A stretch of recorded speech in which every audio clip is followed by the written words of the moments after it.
Right, so episode 13, which you was right in thinking it should be maybe 14. But Yeah, it shouldn't be 13 because it's Friday, isn't it? yeah, good point. But it's so we're on episode 13. We are going to talk about a little bit about sport. The reason being is because I don't know if you saw the other day, but Ronnie O'Sullivan got a 153 on a break. No, I see it on the news, but that was it. I haven't watched it.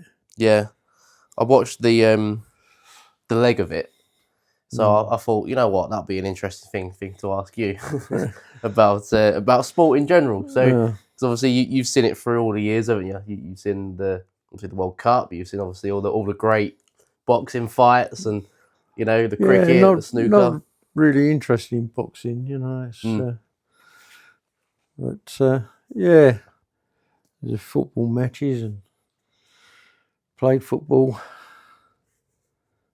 It's some of the things have been good. Like watching the women now because they play the way we used to play. If somebody trips you up, you just fall over and get up and carry on. Where a bloke, somebody trips him up, he falls over, spends 20 minutes laying on the floor before he gets up. Yeah, it's almost useless. It's almost become part of the game now, hasn't it? Just who can roll around the most. Yeah. And if somebody touches you, you fall over and try and get a free kick for it. Well, they hit your ankle and you hold your head. Yeah, that's how it works now, doesn't it? Yeah. And when you think that we used to play with football boots that were like ordinary boots, they come up past your ankle and the toe cap's hard. The studs on the bottom were rings of leather nailed to the bottom of the boot. That's what I was going to say. It's basically a nail a bit level, isn't it? And you wasn't allowed to walk across concrete on it because it used to pull off the strips, one strip of leather, and the nail would then get sharpened. And I've seen some rather nasty cuts. I can imagine. From when the nail catches somebody's leg. Did you ever get any of that? Any injury from that? I've got a few sore ankles and sore shins, but I was lucky I didn't get any cuts from it. But I did see one, there was a picture of it, and it was years ago when I was young. And it was on the muscle on the top here, and it was actually split right the way through the skin, and it laid open that you could see the muscle underneath. Jesus. They bandaged it up and they carried on. That's a heavy one, that. Yeah. But nowadays, if you get a little splinter in the end of your finger, you can't do nothing anymore, It's, but it's, some of it's all right. When you watch the Continentals, when they play that, you find that like internationals where they're playing in England, when they go home and play for their country, if they get knocked over, they just roll over and get up. Yeah. When they're over here, they roll over and stay down on the floor for 20 minutes. They can get away with it. Yeah. Yeah. Yeah, the referee in this country is a bit soft. We should just say, well, blow it, carry on, and leave him there. So, but one thing that I was thinking about earlier was, so obviously when you're younger, you tend to play more one sport. But was there a specific sport that you guys played a lot more when you was younger? Was football always has football always been the sport that the kids played the most growing up? Yeah, I would say so. Yeah, because you could play it anywhere. We used to be able to play football in the street because there wasn't so many cars and that about. And it's cricket, you had to somebody had to carry the stumps and the bat and a ball. Where when you play football, all you carried was a ball. Yeah, so you And needed. that was it. Yeah. It could be a small one, like the size of a tennis ball, or it could be a normal size football. Mm. And it's you used to be able to play it anywhere. It's people used to, anybody used to join in. It's we have been known to have like more people on one side than what there should be. It's I played a game of football for the boys' brigade. I was in the boys' brigade at the time, and Was that like the Scouts? yeah, and we had 14 or 15 people on each side playing football, and it was a proper game between two different boys' brigade teams. But the fog was so thick that nobody could see who was on the field and who wasn't. We finished up with all the subs were on playing the football, and it got quite interesting after a while. Well, that reminds me actually that you said about the fog. I think there was one game before in football where didn't the ref had already blown the whistle, but the goalkeeper couldn't see anything, and he couldn't hear anything, so he didn't even know the game was finished. So he was still standing. Yeah, he was still there. Yeah, it wouldn't surprise me. Surprise me at all. I can't remember what year it was, but I think it was in the Premier League. Yeah. Or back when it was like the English, like the English cut. It wasn't like the Premier League then, was it? Yeah, you've got up to like amateur pitches never used to have lights, and you'd have games where it'd be dark. And you could only just about see it. It was a good job you was playing with a white football so you could see it, But football was the main thing for most places. It's when you had tennis and hockey and stuff like that, there wasn't that many pitches around that you could play on. Yeah. And the councils didn't want to put them in because they had to do Upgrade the everything. upkeep of them. Yeah. It's, and I suppose as well with football, it's a sport for everyone. Yeah. It doesn't matter if you're rich, poor, or that's it. Or middle. Yeah. Or for any race or background, anyone can play it. And even if you ain't got football boots, it didn't matter. You could play in trainers. Summertime, we used to play in trainers in any case. But it was only during like the winter time you used to have the studs on because you needed something to grip into the floor. Yeah. But other than that, you could play indoors, play outdoors, in the street, in the park. You could play it anywhere. Where other sports, you've got to have something to set out, So would you say that football is the country's sport then? Because each country has their national sport. Would you say that football probably is? Yeah. Yeah, because you look out at the youngsters abroad, and except for places like India and Pakistan, places like that, they play cricket. But most around the world, they all play football. They all have a game. It's boys and girls get mixed games.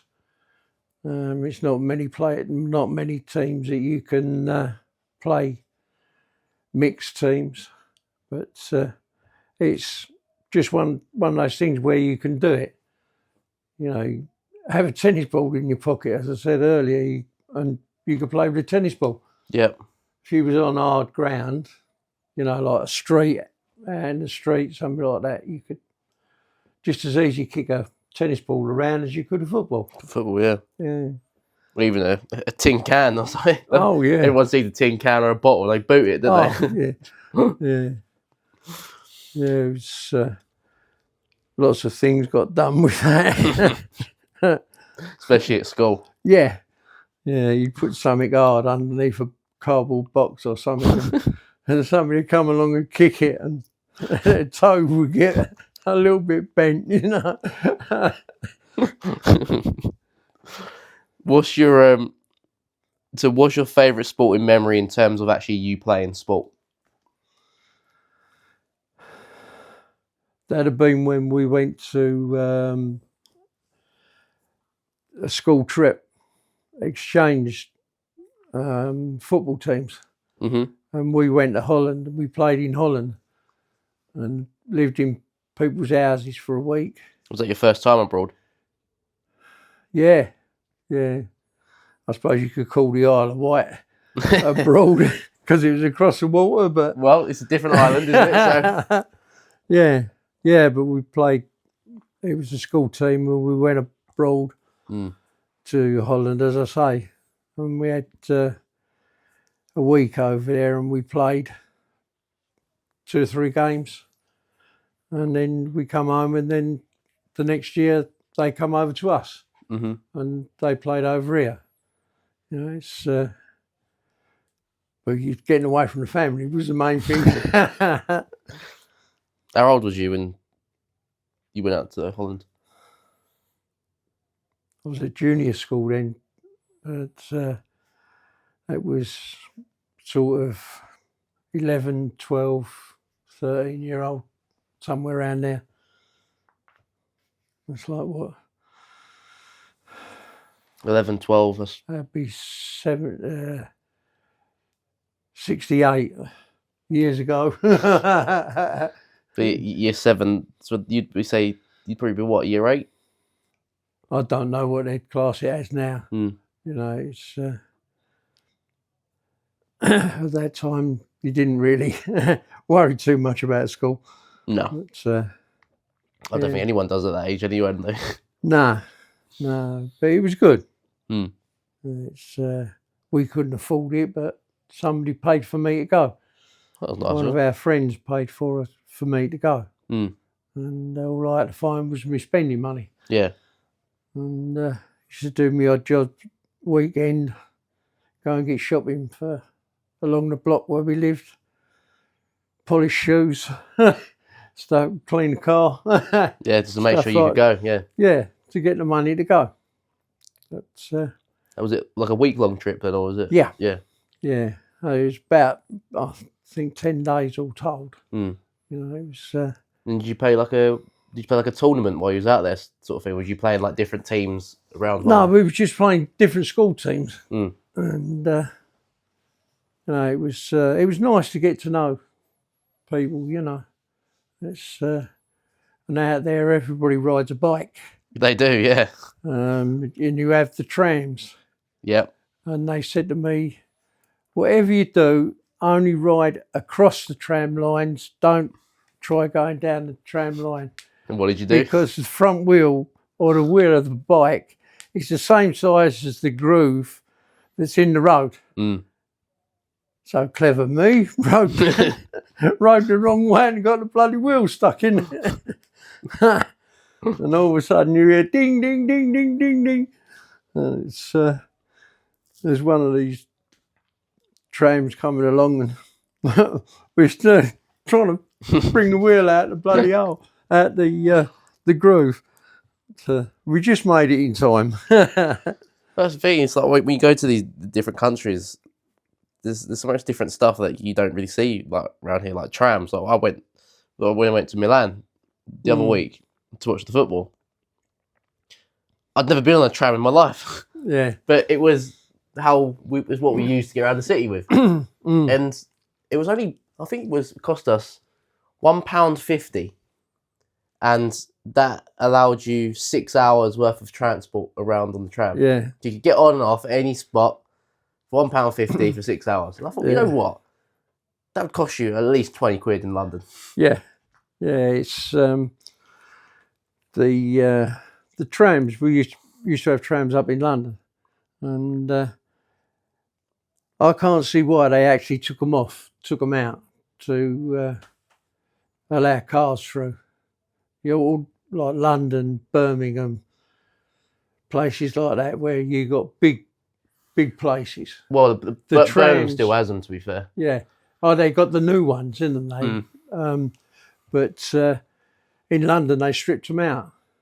And I can't see why they didn't do what they tried once before with the ordinary buses. You just put a coin in every time you got on the bus. You put a coin in a chute, and the driver would stop at every stop, whether there was anybody to get on or off. It didn't matter. They'd stop, and that's what I can't see why they didn't carry it on, because all it was you threw your money in the chute, and it travelled from wherever you wanted to go. Yeah. It was the same amount if you went 1 stop as if you went 20 stops. That's literally what it was in Milan, yeah. And I can't see why we done it, because they're saying they want us to be cleaner and use electric. Well, they was electric trams. Yeah. And all you had, a massive, great big long stick that when the tram had to change lines or turn round, and the overhead piece, they used to just hook it and pull it down, and the tram used to go round, and then they just used to let it go again, and it go back up on the electric, and away it used to go. I can't see why anybody with any sense would take it out. Yeah. It's like up in Birmingham, they've modernised them all, and it's a lot better.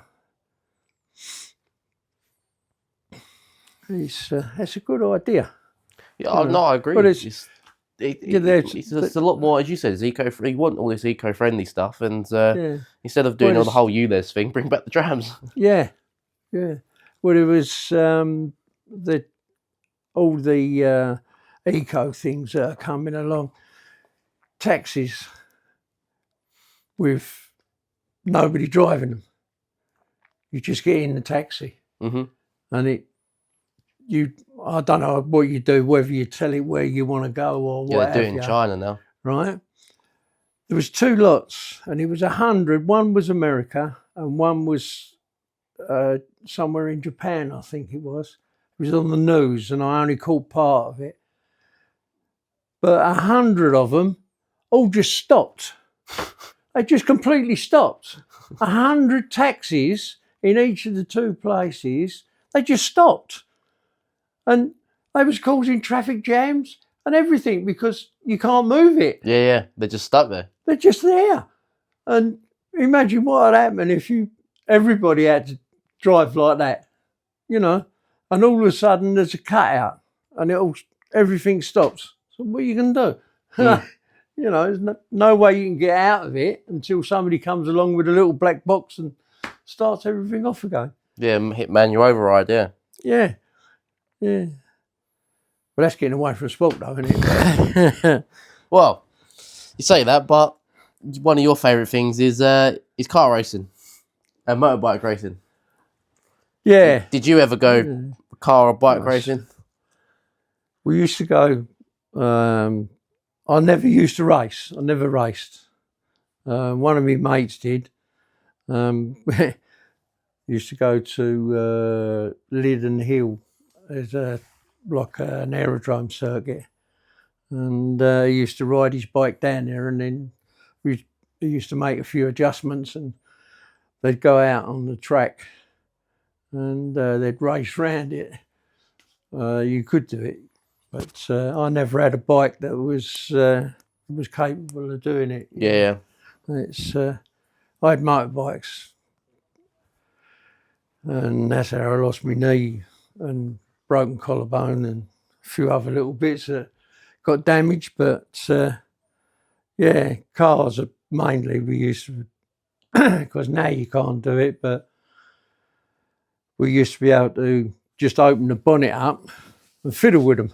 And now you open the bonnet up and you look and you just shut the bonnet back down again, because you've got to have a computer to sort out what the job is. Yeah. What's gone wrong with it. Where we used to put bits on and off of different bikes and different cars. We'd had them take them off, Even the motorbikes you could play with, But there was one I see. There's a man lives up the road, and he's got friends that come round his house, and they've got motorbikes, and you couldn't see anything. I'm not sure whether it was electric or whether it was an ordinary petrol motorbike, but you couldn't see anything. The whole thing was encased. And the only other one that was like that years ago was an aerial leader. They had the aerial arrow and the aerial leader.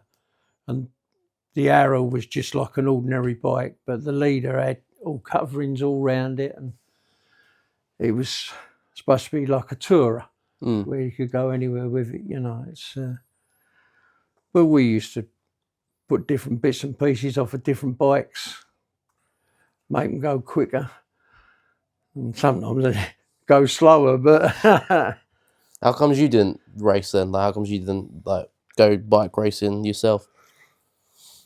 I was more interested in playing with things, you know, things that wouldn't work, and then you put them back together. And the only thing I wouldn't touch was gearboxes, because I didn't have the patience to sit there and put the gears in properly, you know. And I think that's fair enough. But everything else, I started off with 2 old vans, made one good one out of 2.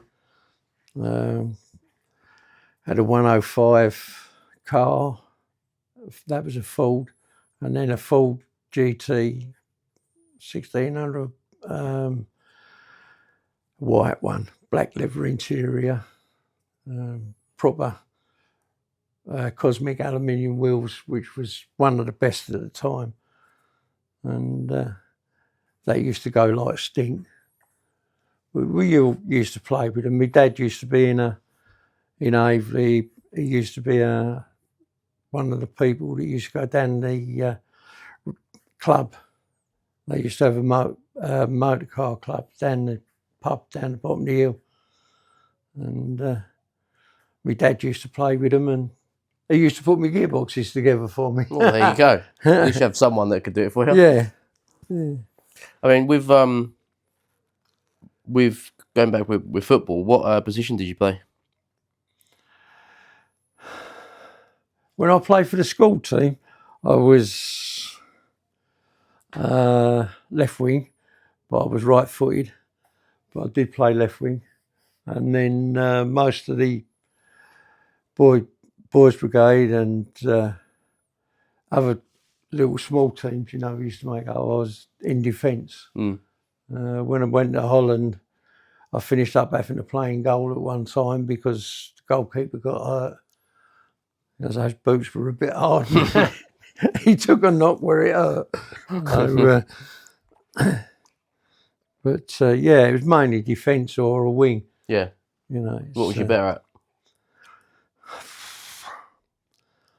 I used to like the wing because you sort of get to score the goals.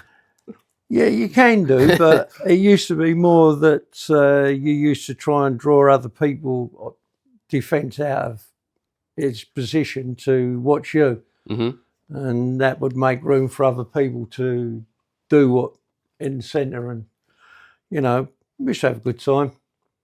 Mainly, it was just the fact that you was playing. Yeah, it wasn't whether you won or lost. Football then was a bit like rugby, where you all jump in the bath together at the end of the game. Nowadays, it's not, is it? You know, it's a little bit more tribal. Yeah, but the rugby's still like that, though. You know, most of the time they'll knock the hell out of one another, but at the end of they're still friends. Still friends when you all get in. Somebody scrubs somebody else's back, you know. Did you ever get trials for a team, or like did you try and take it seriously with sport? We had when I lived in Aveley, we had a centre back.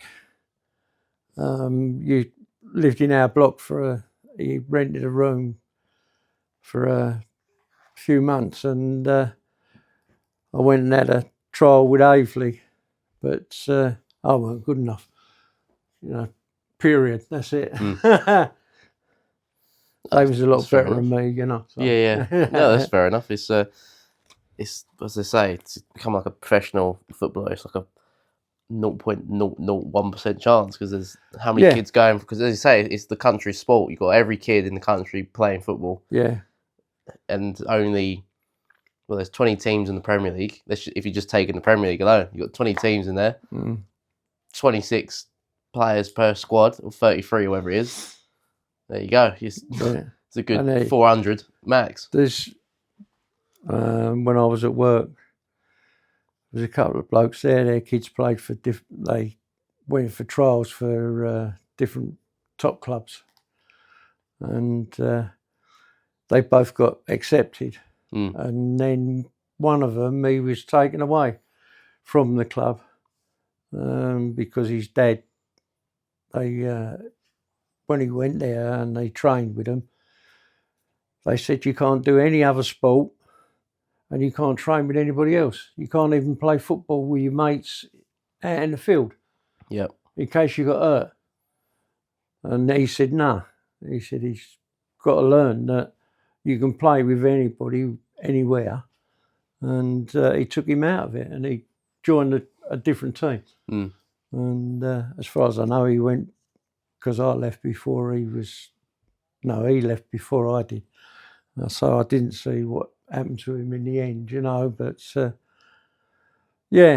it gets very tribal, as you said earlier. It's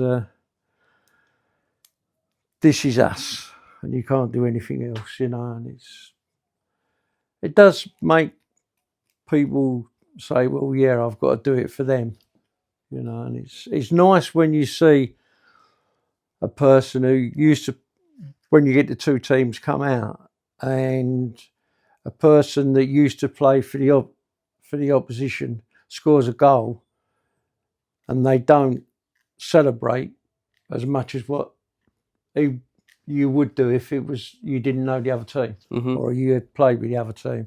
I like to see that because they're not rubbing their noses in it, and it's. But there's not a lot of it. Yeah. There's not a lot of it. As well, another thing with the whole, obviously, being a kid, you wanting to be a professional, etc. You devote all your life, and then if you make it, then your career's only 20 years, maybe. If you're lucky. If you're lucky. And then you retire. Yeah. And people always go, like when football players retire, a lot of time I was like Michael Richards, he said the other day, he was like, I was depressed when I retired, like I turned to drink and everything. And people in the comments on social media were going, you should be grateful you're a multi-millionaire, all this and all this. But what people don't realise is they've devoted their entire life since the age of 5 to hit that goal. Then they've done that goal, devoted all the rest of everything, sacrificed everything for those up until that. Now they've retired. Now they're only 30 odd. What do you do? You've done what you wanted to do, and now you've got nothing. You've answered your own question there. Because anybody who does anything, no matter whether it's sport or just going to work, you should have some other interest other than just that. Yeah. Because if you just look at that as one thing, you'll only ever do that. And when you do that, when you stop doing whatever it is, you go, what am I going to do now? But if you go on and do different things, then you can play with the kids in the field or something like that. You can always use whatever you've learned outside of whatever you're doing. Then you can use that to yourself, and that will take your mind off of, I don't play football anymore. Yeah, it was more the fact that the people are like, you don't have a right to be upset that you're retired, or you don't have a right to be in your head because you've made all this money. But what people are forgetting is the fact that they've devoted everything since they were the age of 5. But they don't see that part, they just see the success and not the come up. Yeah, but that's getting you your mind in one direction. It's like looking down a tunnel. If you look down a tunnel or you look down a railway line, it starts off wide here. But when it gets down there, it looks as if the lines go like that. Mm-hmm. They become narrower. Yep.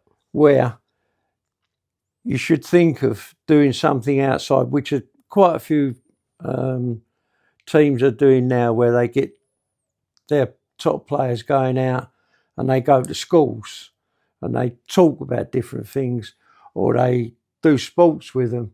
That gives them something else to think about other than just what you're doing.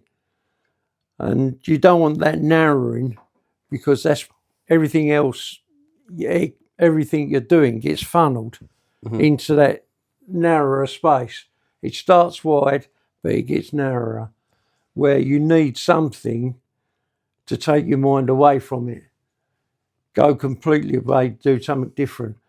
But a lot of professionals, they won't let you do anything else.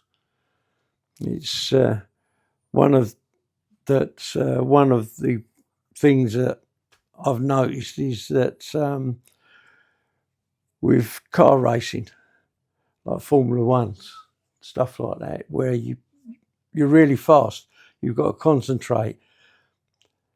When they come out of being in that car, they think about other things, and they go ride push bike, and like exercising, they'll ride a push bike, or they'll go sailing, skiing. They're not narrowed into one thing. They allow them to do it. Only a certain amount, I must admit. Yeah, of course, yeah. Because they don't want you to get injured. Injured, yeah. But they do allow them to do other things, where football is one of the things where they make you go in one direction. Well, I saw Gary Lineker talking about it the other day, because he loves cricket. And he said he always thought that he would be a professional cricketer and not a professional footballer. And he was torn between the two. And while he was at Spurs, he would sneak off and go and play cricket. And then he ended up getting an arm injury from bowling. Yeah. Because he wasn't a bowler, but they was like convince him to just bowl one. To try it. To just bowl. And he was like, oh, go on then. And he bowled, and then the first bowl he done, he was like, oh, shit. Because then he had to go in and tell the gaffer, I can't play. And he went, why? And he went, I've been playing cricket. And then he kicked off at him. Was like, what are you doing that for? And then he said, he ended up letting me play, carry on playing cricket, because I needed it. Like, it's something I needed to do. But he said there's no more bowling. He was like, all right, okay, that's fine. That's fair enough. But it's one thing, like with cricket. You're saying cricket. I can't see why they don't just put a strip of concrete down and bowl on the strip of concrete, because when they prepare a pitch for you to play cricket on, the ground is so ruddy hard, it's just like cricket. It's just like concrete, and you play cricket on it. And they wonder why the ball bounces and goes this way and that way. They prepare the pitch specially for that, And it's like the same thing with football. Why do they put the sprinklers on for 15 minutes in the middle of the game? The ground is there. You've got grass on it. Why put the sprinklers on so that it becomes slippery and people can't do what they want to do? If it's a harder ground, like some of the grounds that have the artificial turf, like you used to play on, if you want it to be like that, then why not play water polo? Because the ground is absolutely soggy. There's a little bit of difference, but yeah, I get the point. Yeah. But why, we used to go out and used to have, the grass used to be cut and that was it. You used to play on whatever you do.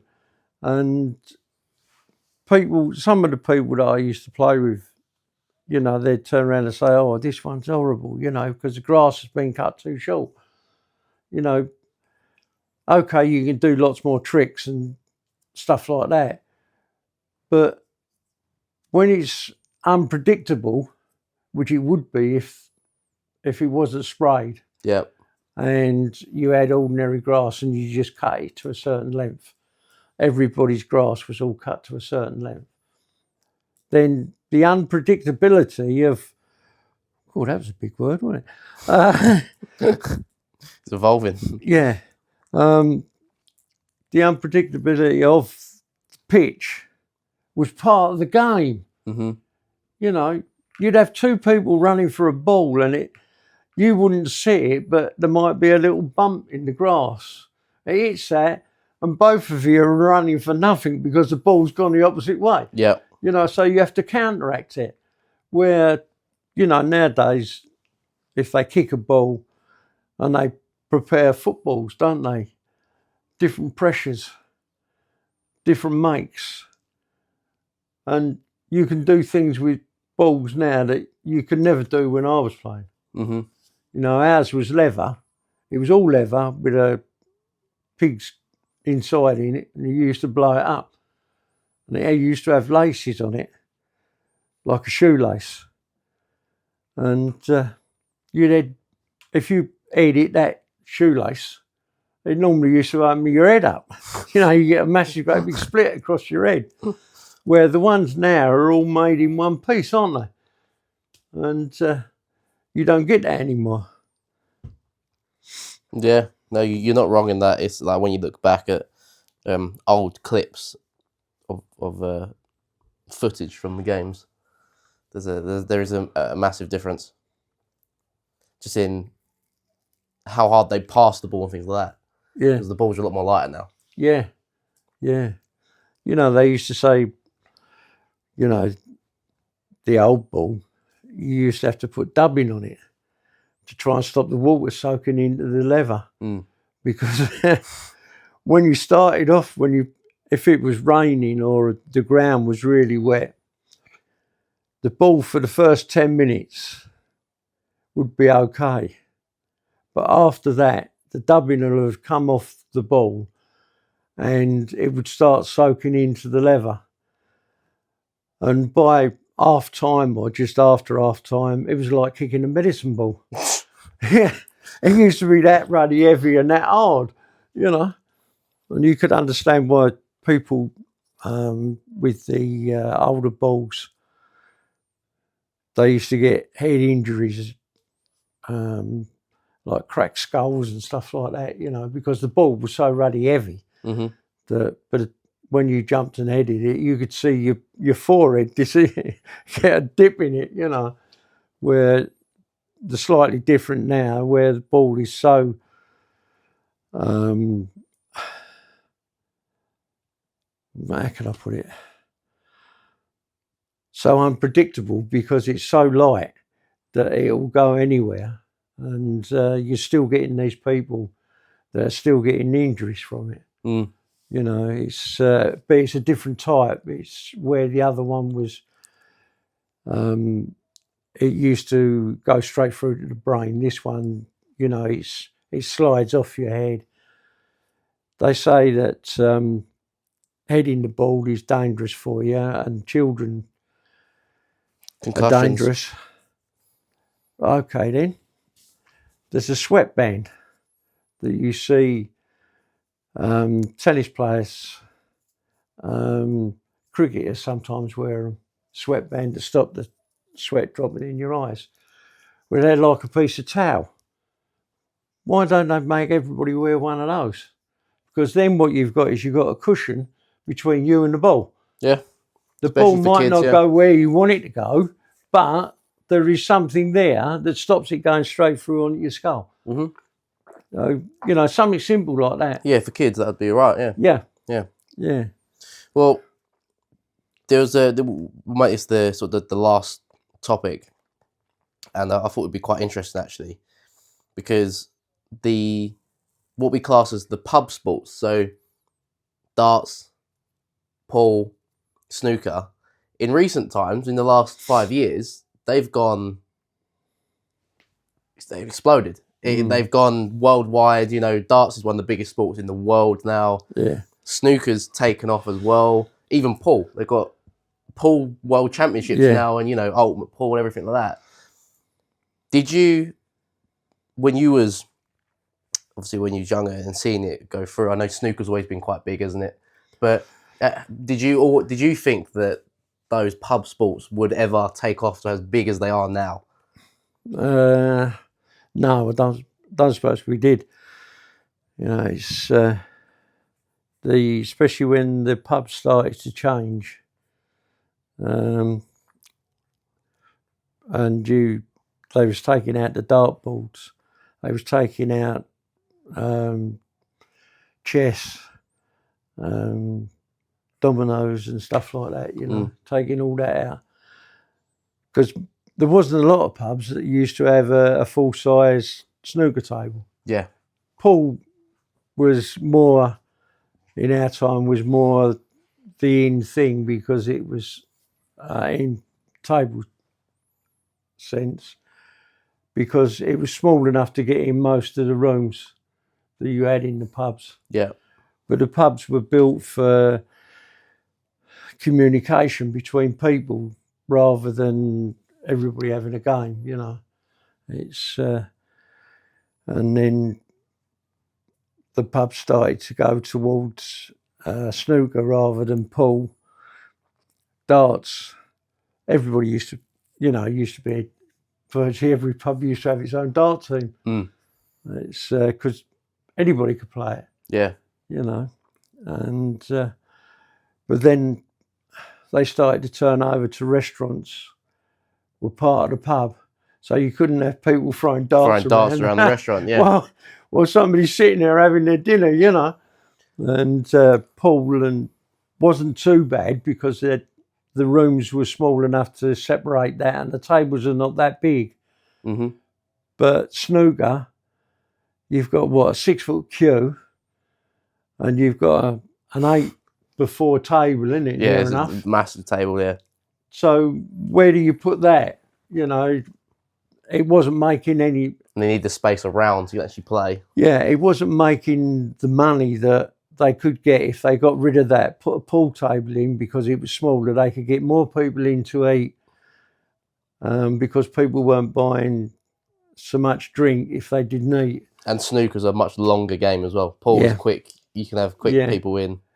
If he's a good player, he can be in and out in 10 minutes, can't he? Less than that. But it is interesting because the darts, obviously, as you said, they used to have a dartboard in basically every pub. Yeah. Then when I started going out,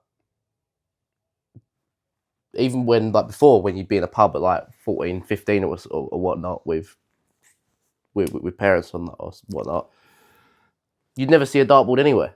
You'd never see a dartboard but then now that darts are taken off, it's back again. They're back and putting them in again. Yeah. And it's interesting how obviously because it's getting more popular, more people are asking, "Oh, have you got a dartboard? You got a dartboard? You got a dartboard?" Yeah. But it would be interesting to imagine if they would have kept all the dartboards in there, if it would have taken off quicker, earlier. Because you'd have more players, you'd have more people to. Yeah, a lot more players, and you would have some of the older pubs used to have kids games, for them to play. Yeah. Used to have little stands for them to stand up and throw the darts, or a smaller ball, and it was lower down. A little bit lower, yeah. And but anybody, it's one of those things where anybody, if you can aim it from one person standing, like say you've got it between two walls, as long as you can throw from that wall to that wall, you'll hit the dartboard. Mm-hmm. Whether it's a treble or a double or a single, it doesn't really matter. Most people would just go out for a game. Yeah. And then you had the teams in each pub. It was quite interesting at times. Yeah, me and Kai are at work now. It's we're quite lucky actually. There's a pub just up the road from work, and it's free to play the darts. Yeah. You don't have to spend a penny. You can just go there and just throw darts. So we'll go in there at lunch, just a bit of fresh air, and just have a couple of games of darts. Yeah. because it's free and it's free as well, which you don't even see nowadays in pubs. Normally, you got to spend at least like you give them a couple of quid. Or obviously, we get a pint just to, obviously, you know, we're using their board. You know, you got to. But yeah, you don't see that often now, do you? No, you don't. It's something that people, you know, they're getting more to doing it now than what they was, say, at the beginning, say 2000. Mm-hmm. You know, from then it was building up, getting better, and then from like 2005, that's then it just took off. Yeah. And a lot more younger people got into it because most of it was we'll put it this way, overweight gentlemen playing darts, you know, and they'd have the pub teams, and some of the pub teams used to get really humpy if you was playing darts on the board and they wanted to play, have their evening practice, you know. They used to get the hump over it. But yeah, when we used to have our motorbikes, we used to go out to a couple of different pubs, one in Kent and one was out over on the Baltham Fen.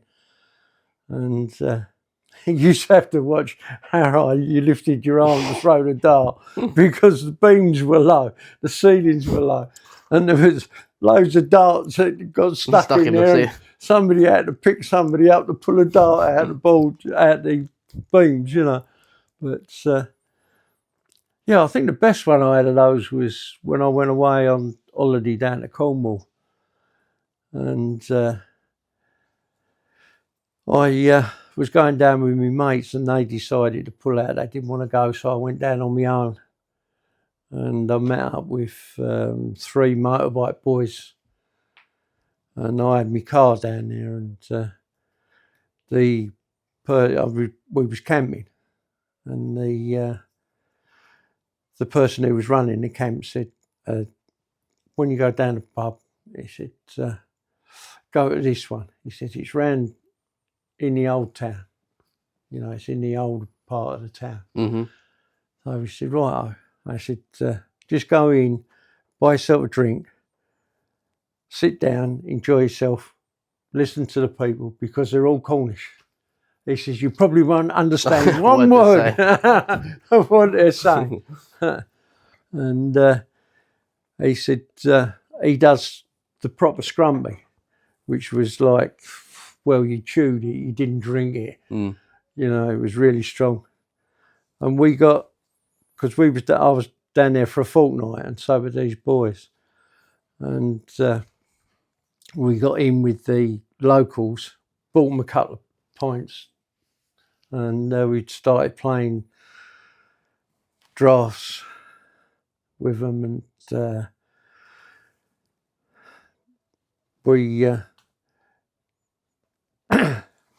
point there, play the game, and they'd all enjoy it. Yeah. And we could spend like 4 or 5 hours in there with them, you know, and he said, that's the place to go. And we did. And we had drafts, dominoes, darts, cards. They all had them in the pub. And it was like a community centre, you know, because everybody talked to everybody else, you know, where sometimes you go in a pub now and you get 3 people talking to one another, and they could go out, go home, and they wouldn't know anybody else that was in that pub. Yeah. There'd be just those 3 people. But once you got in with the people that were there, they was really enjoyable, you know, and they only bought and sold this scrumpy at half a pint at a time. Even the regulars, they wouldn't sell them a pint. They'd only sell them half a pint. And there was 3 other blokes come in, and they wanted, oh, we can drink, you know, blah, blah, blah. We can down this and everything, all right. And they had 2 points. The governor wasn't going to sell them. And he said, oh, bugger them. He says, they're only tourists. And he gave them a point each, you know. they got through that one, and I'd already been told by the campsite manager, you know, he said, don't drink too much, he says, and walk out in the air. He said, Yeah, hit you. it'll hit you. And these three blokes, they had half a pint of the second pint that they bought, and then they walked to the door, and they opened the door, and as the air come in and it hit them, they just went, dump. They just went straight down on the floor. And the governor went out, moved them either side of the door, and phoned the law and said, we've got three drunk blokes outside. But that was, you know, like the community. They was, you know, everybody was in there. The women were playing darts and cards and dominoes and Christ knows what else, you know. And that was like the old game we used to have, where when you're playing dominoes, bang them down on the table like the Irish do, you know. And that's like, bang, get over that one, bang. That was quite good. Right, well, we'll leave episode 13 there. We obviously we touched on a little bit with sport, but obviously sport is a massive topic and subject, so we'll delve into it a little bit more later on in the future. But the last point we'll make is make sure you support your local pubs. Yeah. So they can keep having the dartboards and keep having the pool and snooker tables. Yeah.